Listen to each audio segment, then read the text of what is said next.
Hello, everybody. This is SIC Talks number 91, and it's also the 1st of January, 2025, which is a Yeah, very Happy New weird thing to Year. say.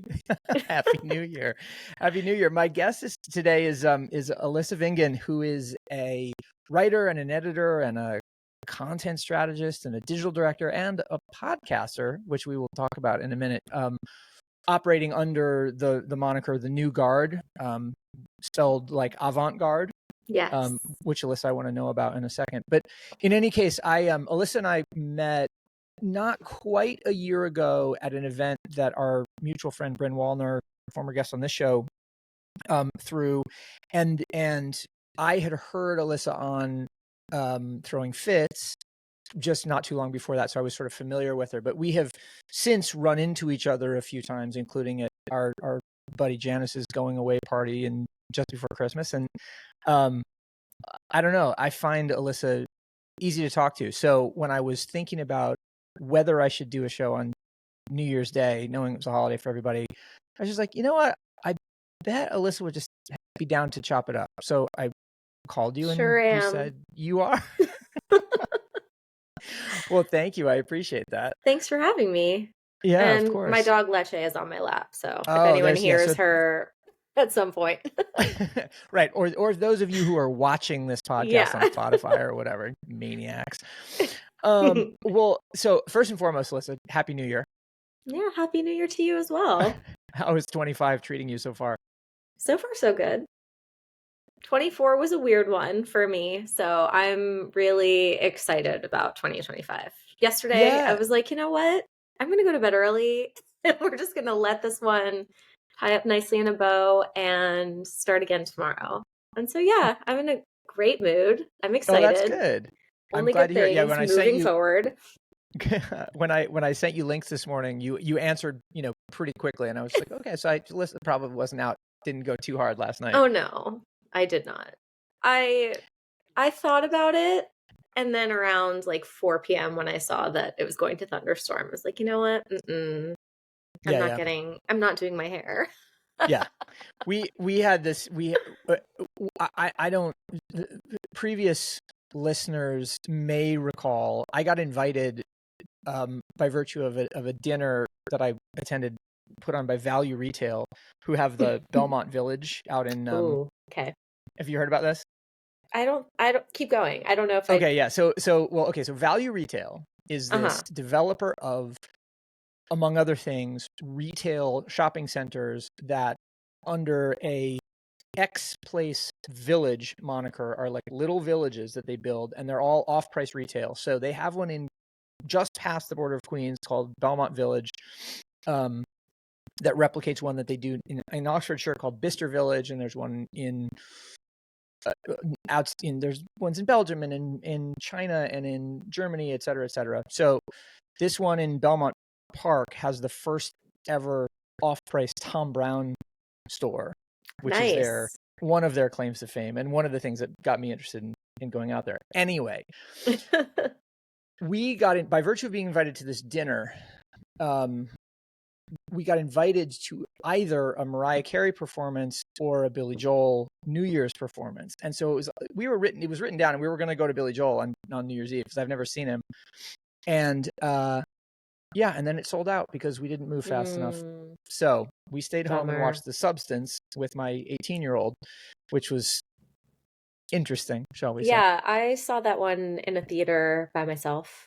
And I saw it at like 2 p.m. on a Friday, so there were only 2 or 3 other people in the theater. And yeah, I really enjoyed it. It was a good time. It was a good time at the movies. And I don't like gore, so I'm proud of myself for not leaving in the middle. That's what I was going to say about it. It's like my son who is 18 is a cinema and television student in his first year of college, and so when we were talking about watching it, because we both wanted to see it, we were just sort of like, I don't know if mom is going to want to see that. Like, she's not into gore, she's not into horror. Like, this could be a weird one. And my wife loved it and just sat through the whole thing. It was just because it's not scary gore. It's sort of cartoony and over the top. And also it's darkly funny. Demi Moore's the GOAT, obviously. And I really hadn't seen a lot of Margaret Qualley's work and now I'm a huge fan. She really brought it. The last 30 minutes were really gross, and I watched some of it through my hand. You know what I'm talking about, right? I do. Of course. So yeah, I had to watch that through my hands, but otherwise I was good. Yeah, I'm not a body horror girl usually, but I really enjoyed it. Yeah, I'm same, not a body horror girl either, but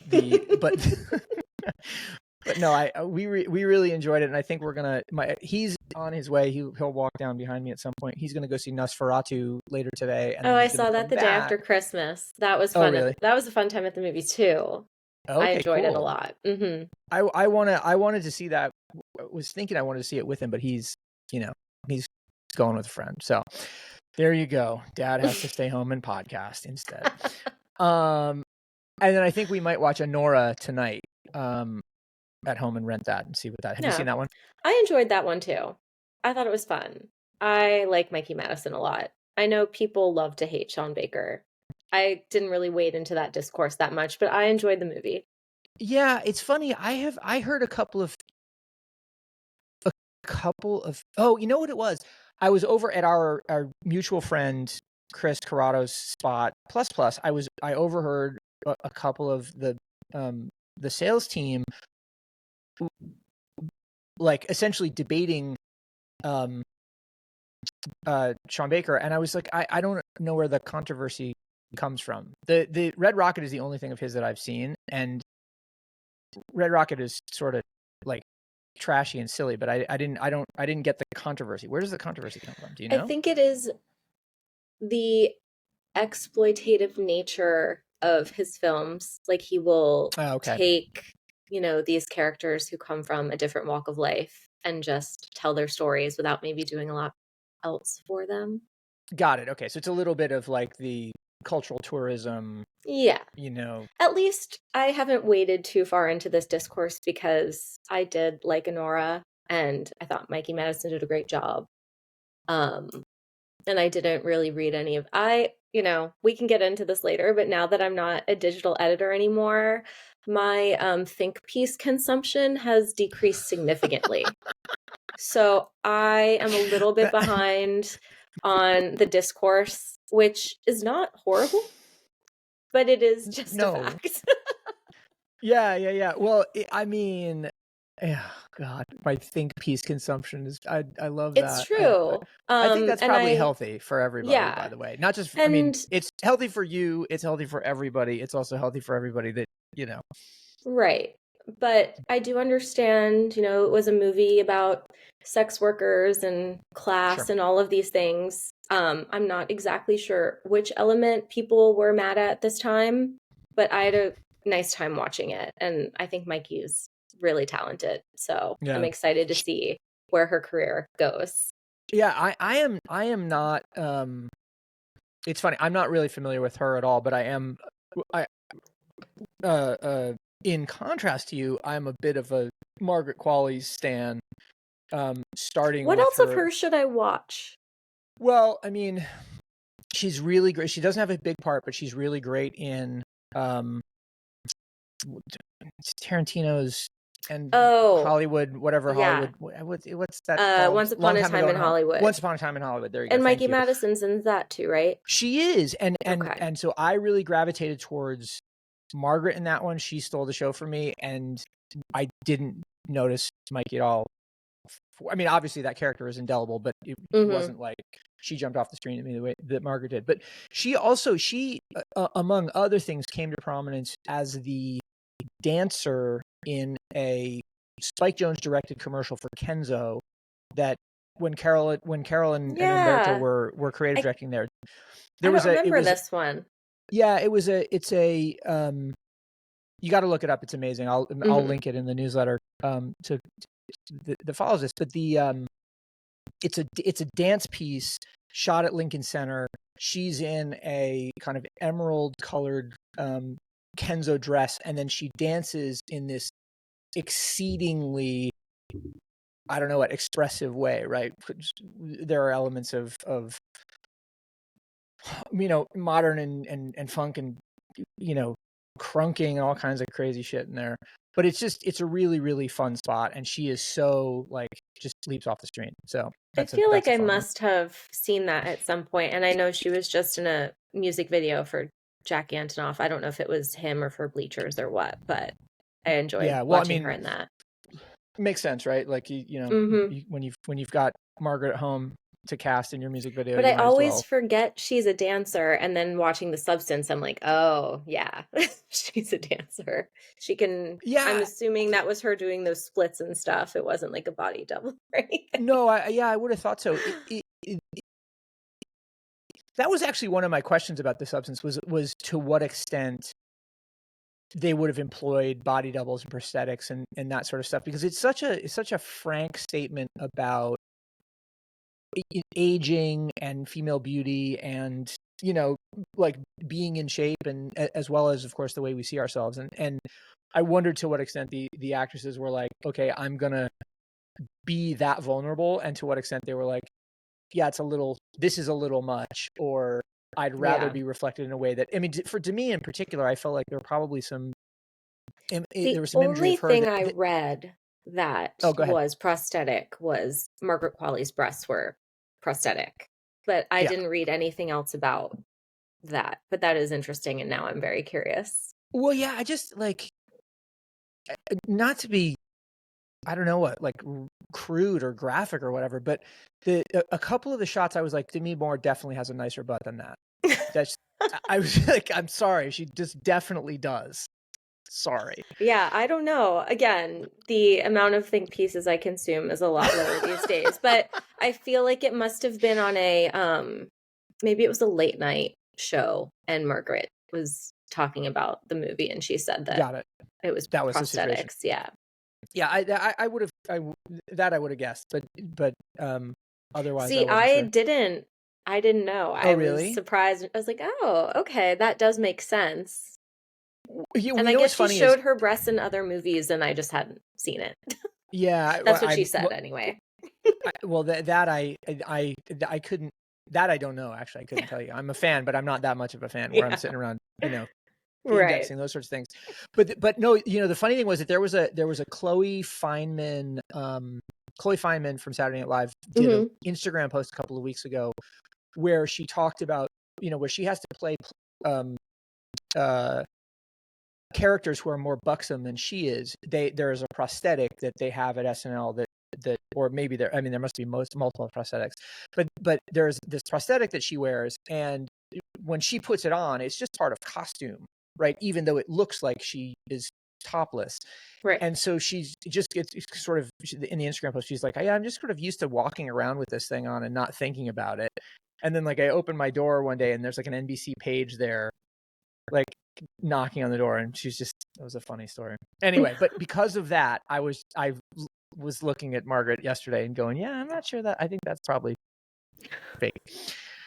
Anyway, so normally we don't talk about these sorts of things on Sick Talk, so I'm very pleased that you're here. Normally, Alyssa, what we talk about is, It's a holiday. yeah, right, fair No, enough. anything goes. Holiday episodes. Well, Yeah. So normally we talk about stories that have been in the news. It has been I mean, not just your consumption of think pieces, but just generally speaking, it's been a pretty light news week because of the holiday. So there was not as much in the week that as there normally is. But you highlighted 4 or 5 stories that you thought were interesting from the stuff that I'm going to include, and I thought it would be good to talk about those. But also, I wanted to talk about something else first, and that was, I just listened to the first 30 minutes or so of your most recent episode of The New Guard, which is a solo episode, and which is it's an answering a series of listener questions about where you are with the show, what you're doing with the new year, who you want to interview. I didn't make the list. I was disappointed, but we'll talk about that later.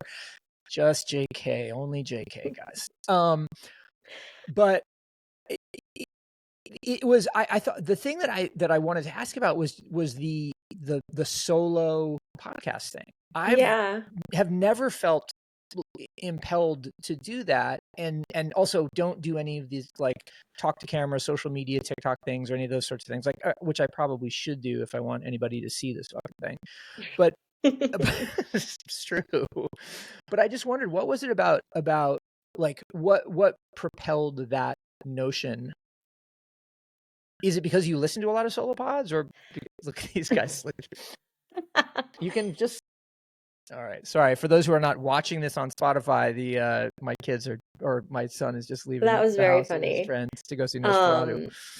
You know, that was actually my second solo episode. I'd done one before, and something that I really grappled with in 2024 is I know I need to lean into being more of a personality. I joke. Oh my God.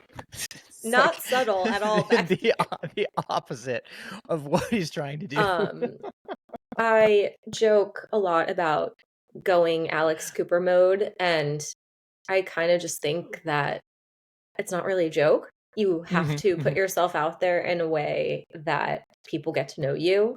Yeah. And just a little bit about my background. I was an editor for many years, and then at the end of 2023, late 2023, I got laid off. And so I spent 2024 kind of figuring out my next moves. And, you know, there was like a devil on my shoulder and an angel on my shoulder. And one of them was like, I don't know which actually, but like one of them was like, just give it up, just get a corporate job, just do something else, go into Sure. advertising or marketing or whatever. And then the other one was like, you're actually really good at what you do. And just because the nature of the editor job has changed doesn't mean you should give it up. Like, look how far you've gotten. I feel like there's, I don't know if it's like which of the Kardashians said it, but she was like, I didn't come this far to come this far, you know? Sure. Yeah. And that's truly how I feel. So here we are. Like, I'm going to try to just make myself, you know, the expert. I know my name is my brand now. Yeah. And it's really out of my comfort zone. It's not something that I like to do necessarily. It makes me feel very nervous and anxious and exposed, all of that. Yeah. Which is funny because I feel like I'm a pretty open book of a person. Yeah. So It's funny. I'm the idea of being nervous about. I guess from my standpoint, just to reflect back on it a little bit, from my side, like the idea of, and part of the reason that a solo episode of Sick Talks, for instance, has never occurred to me, is that I feel like I'm better in conversation, and that I would sort of let the audience down in some way or another. Not that I would be insufficiently vulnerable or, you know, insufficiently illuminatory or whatever. So to hear you talk about not, I don't know what, like maybe not wanting to be as vulnerable in there is interesting to me, because in the episodes and in the conversations that we've had, episodes that I've heard and conversations we've had separately, you are very much an open book and very forthright about everything you're dealing with. I also agree with you just by, you know, I'm a journalist by nature, and I do feel like I am more skilled at getting other people to open up in a conversation. I also feel like I'm better at interviewing people and, you know, letting the other person on the other side of the conversation take the lead. But kind of going back to my original point, like I feel that is not going to get me where I need and want to go anymore. Sure. So we're just gonna try. Sorry, my dog is playing at my feet, so if you hear scratching, I mean, listen, you've got a dog. I've got a ninjas. It's all. I mean, but yeah, I mean, I know that I need to get on TikTok.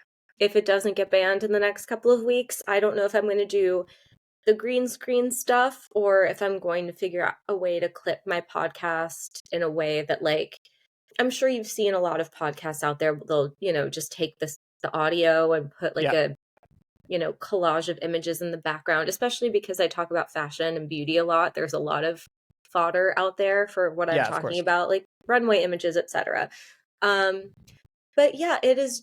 And also there has been more interest in me than I expected. I got a lot of DMs in the early days, like on Substack and on LinkedIn and whatever, just being like, you talk to all your guests about their careers, you should talk about yours more. And Oh, interesting. that was what sparked the first solo episode, where I basically turned my questions for the guest onto myself, Sure. which was kind of fun. That one took me, I think it was probably a 55-minute episode. It probably took me 3 hours to do Oh, because wow. I kept starting and stopping, and I was like, this doesn't make sense, and I forgot something, and so I had to, like, play Tetris with the audio a little bit. But then this one I just did answering the questions. It was a lot easier because, and I said this in the episode and it was true, I didn't think about the answers before. I Right. just wanted to do it live. So aside from cutting out some dead air, and there were a couple questions that in the flow of the episode didn't sound right. So I think I edited like 3 questions out completely, but it was still already 75 minutes. So I Right. try not to go over that. Do Sometimes I get a real yapper on the pod and I'll like let him rip, but other than that, I try to stop. yeah, I feel like I'm too beholden to my calendar, and it's half-hour increments to go over an hour, generally speaking, on these things. Not to Yeah. mention the fact that, like, and this gets also to the solo pod question a little bit. I listen to a lot of podcasts, and I don't listen to any that are solo pods. You've talked about Alex Cooper on a couple of occasions. Like, is that, or do you listen to solo pods or her solo pods, or? So I will admit here, I did go through a phase where I listened to Call Her Daddy a lot. This was, I would say, around the time of the pandemic, which is when, I feel like we've talked about this, but I'm divorced and I got a divorce during the pandemic. It wasn't a pandemic divorce. It was just the timing. And that Sure. was the time when Alex Cooper, I think, was going through her personal growth phase. So she had a lot of mental Got it. health experts on. And so I listened to those episodes. One of my favorite guests of hers.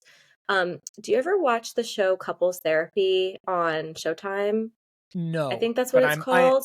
it is. I'm familiar with it, but I haven't watched. It's an excellent show. The therapist on there is named Orna. She's amazing. Okay. So Alex had her on a couple times. But then I was kind of sucked in, and so I would listen to her solo episodes as well. I don't really listen anymore for reasons we Okay. can or don't have to get into. But there was a I time where I mean, did, and yeah. I think that it kind of like, it was interesting to me to listen to a person talk off the cuff for 45 minutes, 60 minutes, and I was like, I think I can do this. Yeah. So I kind of wanted to try it. But no, I don't listen to, I would say most of the podcasts I listen to are at least 2 people, if not more. Sure. I wouldn't say I Yeah. listen to a podcasts often, but when I do, it's usually like, a duo or something, Yeah. or a trio. It's funny you should say that. I listen to podcasts. I mean, I'm religious about it to the extent that almost like 2025 resolutions include like needing to be less religious about podcast consumption, because it's like I have this whole routine that it gets involved with putting the newsletter together. Well, I get up in the morning, I'll look at the internet for a couple of hours, I'll find links and do stuff for both my daily one and then also for the big weekly one. And while I'm doing that, I'm listening to podcasts. And it occurs to me that I have gotten into this pattern in 2024 where I wasn't able to move on to the next thing that I needed to do until I had gotten the podcast out of the way, which is really stupid, especially because some of them are ones where it's just like, people fall into their own patterns and they're telling the same story. And I'm just like, oh my God, I heard this story 18 times. I shouldn't have to listen to this anymore, but I'm figuring it out. Yeah. So that's one of my New Year's resolutions. That, and to read better is another one. I did not have a good reading year Neither did I. in 2024. Did you read anything that you did like, or you did that did resonate with you? Not in particular. Really? I'm trying to think. I feel like I had a good run over the summer, but that was lifetimes ago. I haven't read anything in Q4, to be completely honest with you. I didn't read anything in Q4, to be honest with you, that like stuck with me. So Right. Yeah, I just finished Long Island Compromise, the Taffy Rhoda Sarah Ackner book, which I liked. It was good. It was fine. I mean, it's, it didn't kill me. My two favorites from that I read this year were All Fours, the Miranda July book. I'm a big Miranda July fan. Didn't read that one. Yeah, I mean, that was the one that introduced the whole, perimenopause as a topic into the discourse, as you say, and I'm just a big Miranda July fan, generally speaking. So I really enjoyed that, and I really enjoyed James, which is the Percival Everett book. He was the guy who wrote his original book was the book that informed Cord Jefferson's film American Fiction last year. The one I didn't see that. That one's it's good. It's definitely worth seeing, and I think an important sort of cultural document, if you will. I've heard that the film and the book diverge a little bit, and I haven't read the original book. This new book is a retelling of the Adventures of Huckleberry Finn through the lens of Jim, who was the slave the runaway slave in the book, and it's pretty fascinating for a couple of different reasons. One is to change perspective. One is that Jim is, as it turns out, an entirely different person, and that Black Americans at that time are presented in a way that is totally opposite or oppositional to how we have thought of enslaved Africans at that time. But in any case, that one was really good. James and All Fours, those are my two favorites. And then other than that, I read a bunch of stuff that just didn't kill me, and I didn't read very much. I only got through 18 books this year, which I'm in the same boat. Really disappointing. Which I feel kind of embarrassed about. But yeah, you know same. what? 2025, I'll do better. Same. I got a whole bunch of books for Christmas, which I was really excited about. Especially because a couple of them are collections of short stories or essays, and so I'm like, okay, these I can power through. What I found in last year was I was getting stuck in these big books that I was just like were just tremendous slog to get through. Yeah. And they just took the fun out of it. I also am terrible about starting books and just giving them up. I can't do it. I know. I can't do that either. People recommend that to me all the time. And I feel like I could read a lot more if I did give up, but I feel like I'm not a quitter. Yeah, well, it's that, but it's also it's like I've never said this before, but I would call it like the curse of a confederacy of dunces, right? Like where I don't know if you're familiar with that book, but it's I haven't read the first half or even 2/3 I struggle with, and then the back half is amazing, and you're just like, oh right, this is why everybody loves this book. And so I always find myself going like, no, it's going to change, it's going to turn, it's going to move, but it didn't. Yeah.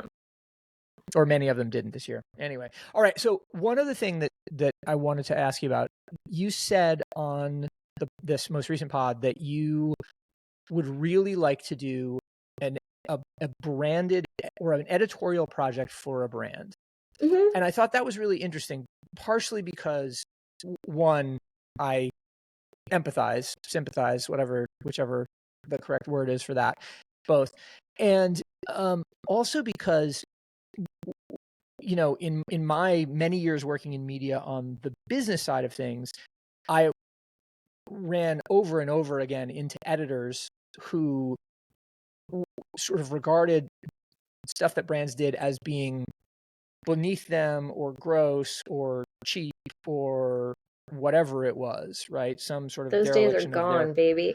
I think so I think so too, but I also the thing that I have always said to everybody was like, I grew up on skateboard magazines and fashion magazines where editorial was advertising effectively, and advertising was editorial effectively. And I'm just sort of like, it's the same thing, guys. Like, as long as you can have some integrity about what's being presented and some disclosure about what your relationship to the subject is, like, why don't you talk about this on my pod a lot, actually. I think that the general public is getting savvier when they open a magazine. Obviously, there are a lot fewer magazines, and the ones that do exist are published at a far lower frequency than they once were. But yeah, like if you look at any given fashion magazine on any given month, you can pretty much tell which brand like paid to have their clothes on the cover or like, Yeah. their talents wearing it, their campaign photographer shot it. There's, conveniently an ad in like the first page or like on the back. Yeah, I actually wrote something about this on my Substack earlier this year. It's just, I think some of the best creative that happened in 2024 was by Skims, and I feel like that sort of caliber photography, casting, etc., used to be the domain of fashion magazines, and now fashion magazines like can't afford to do that. So the brands are just doing it. And I think that and I don't know how much data I have on this to back this up, but I just think that if brands can do it themselves and the magazines can't really afford to like splash it out, like why don't they just do it themselves? And why don't they use their resources to have this like keepsake item, whether it be, I'll just use Skims as an example. Like if they did a zine or whatever, or a calendar, or who knows what they could do. But if you put all of the images they did this year together in a hard format, like that would sell well. That's a collectible item. Yeah, for sure. For sure. And I think I mentioned that because I wrote this around the time, I think it was like a month before J. Crew announced that they were dropping their catalog. So I was like, okay, I'm onto something. But like, remember A&F Quarterly? Like, I remember going to the mall with my parents and seeing that at the grocery or at the cash register, and it was in plastic. So I couldn't flip through it. But the one or two times that I did get it in my hands and got to flip through it, I was like, oh, this is really nice. This is premium quality stuff. And you can buy those issues on eBay. Some of them are expensive, but others are not. So yeah, I do feel like more people you saw the frenzy that happened around the J. Crew catalog, and that was very much just a catalog. There were a couple of things in there that I think veered in the, editorial realm. Right. The interview is to me more about her vintage J. Crew stuff. But no, I think that was the thing that struck me about it, was that well, it was twofold, right? One is that by amazing happenstance, a friend's daughter is one of the models who got a cover of one of the covers. So I talked about her a lot and him, with him about that a lot. But when I got, after reading everything about it, when I got a copy of the catalog, I was really surprised that there wasn't more editorial in it. It was just, it was a catalog. It was pretty normal. So I feel like they could amp it up just a little bit more and people would get even more excited. Yeah. All right. Well, I do Brendan, feel, Olivia, you guys are listening. Yeah, so hit me up. But I just feel like people were so enthusiastic about it, and then there's this whole culture surrounding like old Delia's catalogs, and a couple of the like Olivia Rodrigo and Casey Musgraves both put out vaguely Delia's catalog-esque, imagery promoting their tour merch the past couple of years. So I do feel like more brands are going to dip into it, and I would hire someone like me. You need an editor if you're going to do stuff like that. Sure. So yeah, I would really like to do that. I think that would be a fun project, and I have never put together a magazine before. My whole career has been digital. There were a couple of zines here and there, 20, 25 pagers, but nothing big. Okay, so it's funny because when you said you'd never put a magazine together, I'm sitting there going, well, wait a minute, you were at what? Right. I got let go before the relaunch of print happened. Oh, I see. Okay, well, irrespective though, I guess that's actually a really interesting sort of vector to consider is what the difference between digital editorship is versus print editorship or editorship through some other format, right? Like you consider a curator operating through a space and an editor in a certain way. Like, do you have a philosophy on that? Like what an editorial style should be or is? I think I will say that I grappled with this my whole time as an editor-in-chief, of which I had that job twice at two different places. Sure. I always had this weird, there goes my dog again. I always had this weird I don't know what to call it. I won't call it imposter syndrome because that's not what it was. But Mm-hmm. it was this thing where I felt like it was fake. Like, this is not really my job. This is a fake title. Just because editors in chief of the past had so much more that they could put their stamp on, if Mm-hmm. this makes sense. Like, I, was editing web stories every single day. I was assigning them. I was doing all of the same work essentially, but it just, for whatever reason, maybe because I didn't have a tangible product and I didn't get to, also, I don't want to speak too out of turn here, but I think the way that editorial properties are managed now, that a lot of the titles share resources. So, like, I Sure. wasn't the one picking photographers and picking stylists. There was a team that was centralized with all of the brands, and they would pick Oh, the interesting. stylist for like every shoot for every brand and the photographers for every shoot for every brand. And I didn't get to chime in.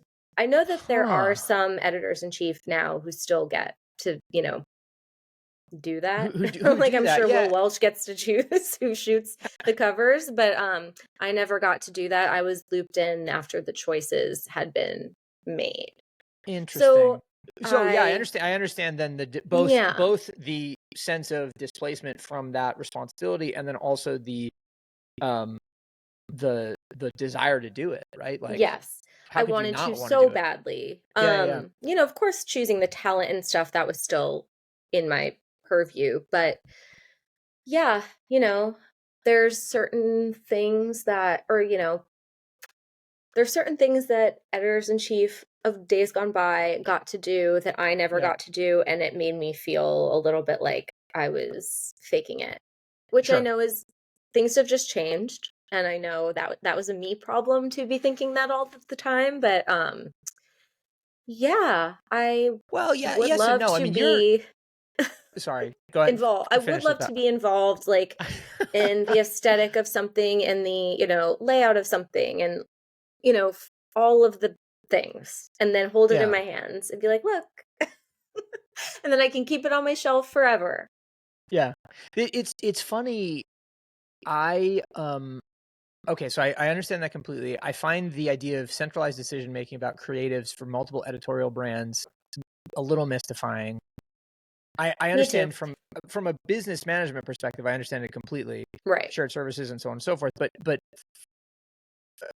from a just a output of quality, it seems odd and counterintuitive to me. Yeah. However, horses for courses, I guess, when it comes to these companies. But I was just gonna say I can understand why you would feel that way. I just my wife and I just watched that Vogue in the 90s series. I watched that too. Did you? So, like, I mean, on the one hand, it's a fun trip down memory lane. But for Yeah. Marcella and I, who are, you know, older than you are by a decent bit, I think, like, those really were our formative moments as kids, right? It's not like Yeah. looking back in with nostalgia. It's like that was when I was 15 or Totally. whatever it was, you Yeah. know? And so it was interesting in that regard, but it also it does that reinforcing of top down direction from the editor on high and all of the decisions being made in a way that, of course is hagiographic for Vogue, because of course nothing gets done that simply. But you started you did like an internship at Condé Nast, right? Very, very early in your Yeah. career. And so I would imagine even from from your first moments, it's like, this is the way it is. Totally. And I joke with my peers. So I graduated college in 2009, and I pretty much started working immediately. And we were like the last vestiges of the golden age, right? Like Right. the September issue of the documentary that was about the 2009 September issue of Vogue, and then Oh, is that things right? Really? went Oh, cool. precipitously off the cliffs, Yeah. um I think it was it came out in 2009 or 2011. I forget. We're going to have to fact check that at some point. But right, it was like everything from that point on just was so different. And I first started working when Fashion's Night Out was still happening, and the Oh, September wow. issues were still like, 5+ pounds a piece. And it just felt like, yeah, it felt like things were going to be still like they were in that Vogue documentary, essentially. Right. But then, Yeah. yeah, and it's funny because somebody on the solo episode asked me how to break into the magazine business, and I I was like, well, you're gonna have to do what I did and think outside the box. Like my first internship, so I interned at Lucky Magazine at Condé Nast when I was in Okay. college, and then my first post grad internship, because I was going through cancer treatment when I was a new graduate, so I couldn't Oh, really wow. work full Really? time. Yeah, and my doctors Oh, were wow. here, and so I would like to have to sneak off to go get chemo or something. So I got an internship at Fashionista in 2009. But that was the best thing I ever did for my career, because I thought outside of the box and Right. I said, maybe I shouldn't like do the print thing. That seems to be like it might be getting phased out. Let's do the internet thing. Sure. So when I answered that question on my pod, I was like, I think you need to go to someone like a Kareem, who is building a media empire from the ground up. And you need to ask people like Kareem or Adam Faze or your Sure. favorite Substacker or TikToker if they might need your help. Like, Right. don't go to Condé or Hearst and knock on their door. Like, you need to go outside of the box. And I think that's good advice. It got me Well, pretty far. well, I mean, playing to what has historically been known as the white space in any system is always going to create some leverage and some advantage. I mean, it of course has its liabilities too, Mm-hmm. because nobody's there for a reason. Like you can't get Yeah. paid yet, or whatever the thing is. But Mm-mm. of course, you have to think of it that way. Right. That's intriguing. So it's funny to think. I think of Adam as building a media company because he's, or a television company, if you believe him or take him at his word. But because he stated it, Kareem, I see less as building a media empire. But I think you're right in that that's what it is becoming, without his sort of necessarily prescribing it as such. Where do you find yourself in terms of building for Alyssa Vingan? Is it, I'm just kind of Great doing my question. thing. I'm doing my thing, and if it becomes a media empire, so be it. Or like, I want to build the New Guard as pod, letter, experience, membership, merch, et cetera, et cetera. So this is something I spent the better part of last year thinking about, and I don't know if I have an exact answer for you, but Mm, kind of like what I said before, I know that I have to be the product that I'm selling to the world, to clients, whatever it may be. And I know that in order to still have my positioning in the marketplace as an expert in my field, like I have to have I have to be producing content on a regular basis. So started with the pod, which I launched in May. And my thinking when I started the pod, the New Guard, it's just kind of like what we're talking about now. The mm, generation below me doesn't really have a pop cultural blueprint for what it's like to break in the fashion business or work in it or know what it's really like, because all of the pop culture that I came up on, like The Hills and The Devil Wears Prada and the September issue, like that might as well be fiction. Like yeah. that will never exist again. So if you are a young person who wants to know what it's like to work in the fashion business, nothing really exists like that. I feel like I have a very unique perspective on that. Mm, And so do the people I interview on the pod. And when I do my solo episodes, people can ask me about that kind of stuff. Um, and so I started with the pod, and then over Christmas break, I was like, okay, I'm still trying to figure the Substack thing out. I host my podcast on there because there's a big fashion community on there. sure. And, I was told like a rising tide lifts all ships. So I was like, okay, I'll just get in with all these fashion folks. But I am one of very few fashion podcasts. And I noticed that podcasts, especially video ones, like don't get shared around as much. So I was just like, I'm going to take a week and I'm going to write every day, because I Mhm. used to write all the time and then I got really burnt out on it. And so I started, and I like almost doubled my subscribers in a week just from writing for 5 Wow. days. Yeah. Because the thing about my So this podcast was is it's free, so you don't have to subscribe. You can just subscribe on Apple or Spotify and it'll just, sure. Yeah, yeah. Well, I So mean, well, I guess I'm both. I'm impressed to hear that it doubled. I mean, from my mind, and I said this to you before, um, off mic, that yeah, I really enjoyed Blogmas, as you called it. thank you. I stole it Um, from the kids on TikTok who did okay, Vlogmas. Yeah, I see. Okay, I didn't come up but with that.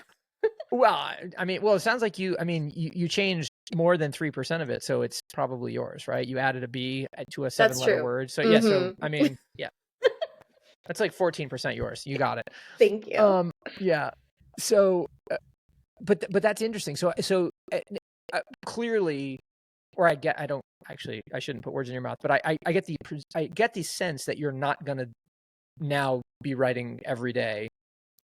Um, but what Yeah. did it teach you about frequency, or what did it sort of indicate to you? So it just made me remember kind of like what it was like to be working, I'll use Fashionista as an example, in 2016, where, I think I became editor-in-chief in 2016 or 17, I don't remember. But it was just kind of like this really special time on the internet when you could still get really good organic traffic. You could still get stories to go viral. You weren't beholden to these weird SEO terms and like, Right. you know what I mean? And I believe me, I do. yeah, you could still break the internet in one way or the other. And we had such a great time and we were crushing it. And I remember that we would just, anytime something was interesting to us, whether we knew that anyone else would care or not, we would write it, and sometimes it would blow up. And my favorite example of these years to give, and I always give it, is we had a column called Hey Quick Question, and it was just like a fashion question that none of us knew the answer to, and we were like talking about in Slack or whatever. So we wrote, Hey Quick Question, why are all the Insta girls in the Bahamas, and what is this festival they're promoting? It was Fire Festival. Yeah, yeah, So yeah, our yeah. URL slug was like, what is Fire Festival? That kept our traffic going for well over a year. Just I like was gonna say, people, well, and then when the documentaries came out, then oh there's my another God, yeah. strike We back to it. were, Yeah, yeah. our headline was like in one of the documentaries. I forget if it was the Netflix or Hulu one, but that was a Right. big moment for me in my life. I was so proud. I didn't even write the story. Shout out Maria who wrote it. But like, we had a Slack channel, and my thing as a manager, I was like, you never have to be in Slack at night. If we drop stuff in there, it's just so we can talk about it in the morning. But one night we were all so active in Slack because it was like Hailey Bieber, Bella Hadid, Emily Ratajkowski with like hashtag Fire Festival. We're like, Right. what is this? Right. A Right. few months later, all of the shit went down. And it was like the luckiest thing that ever happened to any of us. So where I was going with this was I just kind of used last week when it was like, I don't know if anyone is even going to be online. Mm. I'm just going to be, and I wasn't traveling. Like my family couldn't hang out this year. So I was just like, I'll just stay here. And yeah, it was a good exercise for me. And it made me realize like, okay, the old, you don't have to write an SEO story. You can write something that you think, and maybe it will resonate with people. That Sure. still exists on Substack. So Yeah. I'm Well, probably going to start doing it more often, but not every day. yeah. I mean, look, I can certainly imagine it generating a very positive and notable response, partially because I thought the stuff that you wrote was on point. I really liked, Thank the idea you. of brands getting weird was the one that, I mean, I said this to you that I had Hmm. been, I reread it, which is when I reached out about joining me today. But I mean, A, I think you're right. B, I think there's a space for both brands and, let's call it, editorial thinkers to experiment with to an audience that is much more primed and interested in it than primed for and interested in it than they might have been given credit for in the past. But just generally, like it, I mean, it's where the fun is happening. It's where the action kind of is. And I Yeah. wanted to say this earlier. I think you're really right about Skims being at the forefront of that. And I just think that they're part of what's so interesting to me about their success in that creative world is their choice of collaborators. Mm-hmm.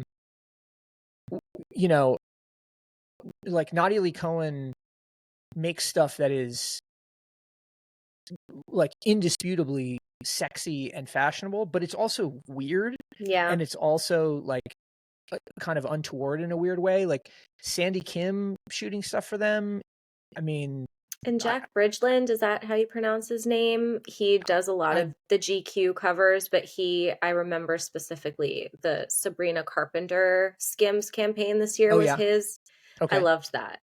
And that Well, was really before I had become a Sabrina Carpenter fan because her Short and Sweet album hadn't come out yet. I was like, okay. okay, I like this girl. She's cool. She still hasn't quite. I still haven't gotten the Sabrina fever. I'm a big Olivia guy, but I haven't gotten the Sabrina fever yet. In any case, the but so I don't know. Jack, who you just referred to, I don't know. But then like Vanessa Beecroft as well, and then well, whatever. I just think they're making really smart, inspired, creative choices that are very Yeah, much like an editorial entity would make, right. as Mm-hmm. opposed to a brand thinking about how do we sell more, you know, Oh yeah, one and piece bodysuits. they had Ellen von Unworth shoot Alex Cooper for Skims this year. Oh right, okay, sure. Um but yeah, going back to your original question of like what I see for myself with this, Substack and Yeah, podcast and everything. Yeah, I'm just really getting more comfortable with the fact that like if I want to be approached for gigs like that, let's just say Skims decides in 2025 they want to do a magazine that, they'll publish once and it'll be available for order on the website with, right, you know, interviews with their talent and all of that. Um, I know that I have to be out here selling myself, sure. which is not something that I'm super comfortable with. Just like because I've never really had to do it. I was always Mhm. behind the scenes, like, you know, on the masthead, like you know how to find me. But yeah, that's not the case anymore. So here I am. Right. Well, I mean, I feel like that's I feel like no. What I was going to say was I feel like A, that's appropriate. B, that is representative of the moment we're in, and C, you have the advantage of being good at it. Thank So you. you're welcome. So it's probably, There are a couple even things if about it that really freak me out. Like tell writing me. without an editor freaks me out. I don't know how all of my friends who have Substacks got over that hump. Especially people like me who are journalists by trade who are used to having like, A you second know, set of eyes. at least one. Yeah, Sometimes I sure. would ask like several of my colleagues to look over something before it went live. And this may be a me problem again, but I just, by nature of working on the internet for over a decade, I will assume that people are not going to read my things in good faith. I feel like they're going to read it with, Oh, that's the so intention of finding interesting. something to come at me for. Oh, that's so interesting. It's funny. Okay, so that is so interesting because I have sort of the opposite feeling about Really? most of it. Well, Okay. which is I I do a terrible job of editing just about everything that I put out, which is a function mainly of being rushed, right? Or not even of being rushed, but just rushing myself, right? Mm-hmm. Trying to hit some arbitrary deadline or whatever. The which I make up. So I'm going to work on that. But beyond that, it's the like unendingly changeability of the internet, right? It's like if I make a typo or if I use a clumsy phrase or I repeat myself a little bit, I can just go back and fix it, and it's Right. fixed. Mm-hmm. And so I'm just like, I'll just fix it. The truth of the matter is that it's not as malleable as that. When the newsletter goes out to people, it arrives to them in the form that I sent it. And if I change it later for the web version, those people still have the copy that's a problem. And so I hear what you're saying. I have to work on that. But I do think digital is more forgiving in that regard. And so I'm surprised as a digital editor that you feel as sort of permanent about it. But Perhaps, I don't have people coming for me for like on takes, because I don't do takes. I just that's tell the thing. people what's happening. I feel like, at least in my time at Fashionista, less so at my last job, because there I was more of a manager and it was all very like, pop culture-y, light stuff for the most part. But yeah, I think if you're writing something that is a take, even if it's a lukewarm take, I think that opens the floor for somebody to come in and just like really, I don't know, misconstrue it or take something out of context. Also, I feel, and I said this on the pod, I don't know if you got to it, but someone asked me what my least favorite thing social media has done for the journalism industry is, and I said that, like, headline culture, like, people don't want to or just don't full stop read past the headline, which is why so many people get all of their news from like Pop Crave or style.com now. And that's frustrating for me, because if they read the title, which, as we both know, as people who have worked in this world for a long time, the title or the headline is to get attention.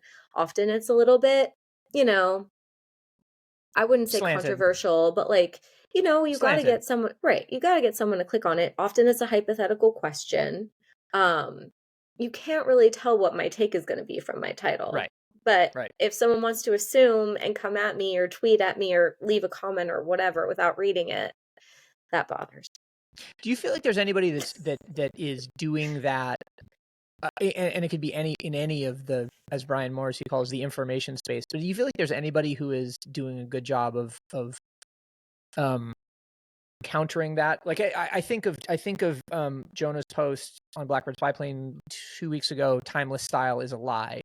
Like, that's pretty declarative of both the point of the argument and something that sort of stops you in your tracks. I'm wondering if there's anybody else that you like in that regard. Not off the top of my head. I feel like there must be, and I'm just like missing it. Another thing or publication that does the headlines really well that gets a lot of people riled up is The Cut, of course. Yeah, they by the way, funny story. Hold on, I actually have to look. I'm going to digress for 5 seconds. So repeat listeners of SIC Talks may have heard me say, but in February of 2024, I subscribed to Dinner Party, which is Corey Sika's newsletter from New York Magazine. And for some reason, I got subscribed to the Vulture email. And I don't want the Vulture email, so I unsubscribed to it. And I unsubscribed every day that it was sent for the entire year of 2024 after that point. And they never took me off. And I think you're a prisoner. I think they might have taken me off. I think like it's almost weird. It's almost like, they just had to keep me on there till Christmas to fulfill some sort of like subscriber reach goal or some shit like that. And then they're like, okay, now we can let all the people who've been trying to get off this fucking list go. Yeah, because I haven't gotten a Vulture email in a couple. Well, who knows? Having said that, like, I'll probably get one. Maybe they're just on vacation. Yeah. Can you imagine trapped in this algorithmic hell of subscriber optimization? Yeah. Which, of course, the two of us know nothing about. All right. Well, listen, we've hit the hour mark, and I haven't asked you about a single one of the stories that you've sent, which is a new record on this this podcast. So I said at the top you were easy to talk to, and you've been so easy to talk to that we haven't even gotten to any of the stories. But let me just really quickly, Alyssa. So just because I want people to know what was what caught your attention from this week's newsletter. You highlighted a few different things, right? One was Kyle Chayka's story about the year that the creators took over. One Yeah, I need was to do one of those in 2025, so that's why it got me. Okay, I mean, makes sense for sure. The self-reflection issue, which was a series of questions that was in Why Is This Interesting? The venerable Substack. The reason that I'm on Substack is because of Witty. You did Casey Lewis's Pantene conspiracies and project, whatever it was, the I story love from Casey's yesterday. newsletter. I mean, It's the best. We'll talk more about that offline, but it's beyond the best. It's like it's a new category of thing. I think I keep Casey telling and I Casey have this. known each other since we were little babies in media. It's Oh, is crazy. that right? Really? She was at Teen Vogue, I think, when I met her, and I don't remember where I was. But Wow. yeah, it's one of those things. Well, we'll go back. I mean, you had Casey on the New Guard pretty early on, I think. So I'll have to go back and listen because I think you guys got to the bottom of that, and then, of course, it's receded into the sands of time. The another one that you picked was Sean Monahan's 2025 predictions from 8 Ball, and then the last one was how in business of fashion, the fashion workers and the modeling rights through AI. If we're gonna just pick one of those stories, what was the one? What's one that jumped at you, and why? I know it wasn't a long story, but I picked the business fashion one just because I've been a big fan of Sarah Ziff, who founded the Model Alliance for a long time, and I know she's done a lot over the years, probably close to a decade now, if not a decade, for models' rights. And so, yeah, I'm a huge fan of hers. But I would say the creators one, because I was thinking about that a lot in 2024, kind of bringing this conversation back to where we were at the beginning. Like, Yeah, sure. what am I going to do? And I just, as much as this is not my nature, like I do see a world in which I can be, a fashion expert who is called upon for all sorts of things in my future. Yeah, for sure. And I can't really get there unless I become some sort of like podcaster, blogger, whatever. I was really inspired by Taylor Lorenz taking the leap to start her own publication. Yep. And I was like, okay, so maybe there is a future for me out here doing something on my own. And I don't really know why I had that nagging, like, you can't do that, not you. Like, everyone else maybe can do it, but like, not you. But I really had to overcome that last year. Sure. And sure. Here I am. Oh, well, working on it. I know the article name drops like Hawktua in there, which is like a crazy case study of humanity. Truly. But I will say, I don't know what she's up to now post like crypto scandal. Disappearance, yeah. I got an email every single week from whoever was her PR team promoting her episode with pull quotes, all of it. Like she had a professional operation going. There's a team going. Yeah. Wow. And to set I didn't listen to a single Hawktua episode, but it was surely fascinating. I mean, anthropologically fascinating, maybe. I don't know if it was contextually fascinating in any way, but yeah. Well, we'll leave our judgments for Haley and her whole Hawk empire until we find out what the 2025 plans are. All right. Well, Alyssa, thank you for joining me. This has been such a fun conversation. Thanks for having me. One that has flowed so smoothly that we didn't even get to the stories, but whatever. Yeah. I'll do that in the newsletter. I can talk a lot. Yeah. Well, so can I, obviously. All right. Well, listen, everybody, thank you for listening. Check out the New Guard, which is spelled GARD, like the avant-garde, on both on Substack as its native home for podcasting and for the newsletter. You can also find it on the other streaming audio platforms. And then just generally look out for Alyssa, because I wouldn't be surprised if she has a big 2025 in some way, shape, or form, which SIC readers and listeners will encounter. Thank you so much. Great talking to you, as always. Yes, indeed. We'll talk again soon. Yes. Okay. Bye. Bye.